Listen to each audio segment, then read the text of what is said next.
What's good, everybody? It's your boy, O'Shea Duke Jackson, back at it again with another episode of The Celebrity Junk. To see a black man in America get to a certain level, especially in the business and political world, it is something to be very proud of. It's actually astonishing, no matter where you do it. Of course, it's easier to do it in your Detroits and Memphises and Chicagos. But what if you're in a state like South Carolina? Now, South Carolina still has a lot of African Americans, but a lot of African Americans vote Democrat. How about a black politician to do so with a large white audience? That is the story of Tim Scott. And if many of you don't understand how difficult that is, hey, we got to give the brother props. He did that despite coming from meager and humble beginnings. Unfortunately, Mr. Tim Scott, in my honest opinion, to get to where he's been, he's had to get a few Negro wake-up calls. And he keeps being reminded of him being a Negro, needing to stay, obviously, in his place. This is what I'm going to say. It's very subtle, but hear me out. Firstly, he wanted to run for president this year. He came after Trump, despite, being the first African-American senator to be elected since the Reconstruction era. He thought that he had a chance. He didn't. Bowed out. Then he had to endorse Trump. I want you to see this humiliation that Donald Trump is trying to give him and see what Tim Scott has to do to get his yes sir boss on. Let's check it out. We go to Nevada, and that's been one, so we pick up all of those delegates. And then we do go to South Carolina, where we've done really well, where I've done well. We have a great governor and lieutenant governor and great everything, because almost every one of them have endorsed me. Two great senators, which is hard. I mean, did you ever think that she actually appointed you, Tim? And think of it, appointed, and you're the senator of his state, and she endorsed me. You must really hate her. No, it's a shame. It's a shame. Uh-oh. I just love you. No, that's why he's a great politician. That's why he's a great politician. So look at that humiliation. If that is not the worst, I want to discuss this, which is controversial for some guys. Tim Scott, for many years, had questions about his sexuality. Unmarried, never been married. Then we come out and we see this person, Mindy Noce or Nose, I'm not sure what it is, Noche. She's a Caucasian lady, which, okay, I mean, whatever. Those of you who want to agree with anything is fine. Plenty of interracial relationships in America, it's not uncommon. What is uncommon is she has 3 kids, 3 Caucasian kids. He basically bowed down and asked her to marry him.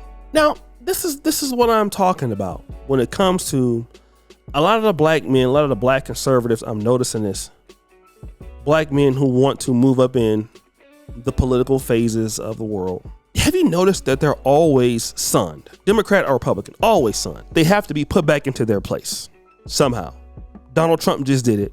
But then a rule for them getting to where they want to be is they typically have, a Caucasian wife. In this case, somebody who has 3 children. My question is to Mr. Tim Scott. Nothing against this woman, but you're the only African-American politician in the Republican Party in the GOP. Is there any other reason why you were not married earlier? And let me just say this. Let's flip the script. You're a white politician. You're in your 50s. The first time that you're going to get married will be to an African-American woman with 3 kids from a previous marriage or previous engagements. What do you think is going to happen to that white politician? The politician's not going to do that. All right? He's not going to engage in that. We know that. But we always frequently find black men in these situations. So what I would like to know, okay? Why is it true for white men never have to do that? They would never make such a move. But in order for you, Tim Scott, to be associated with the GOP, these are the things that you're doing. And you can't even operate as a man at 58. One of the things I like about the independent black world, whether it's independent black Africa, the African-American grassroots community, you can still be a man somewhere. You're not bowing down to people.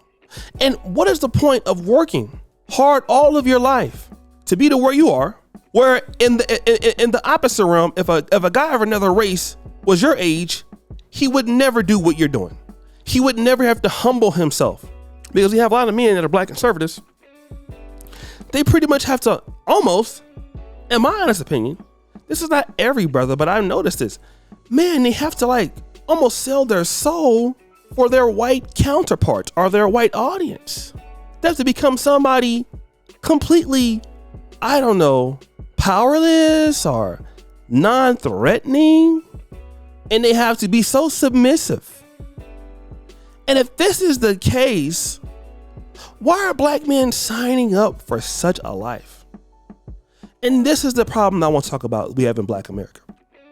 A lot of us in black America, we would rather not build our own and go to where we can be successful.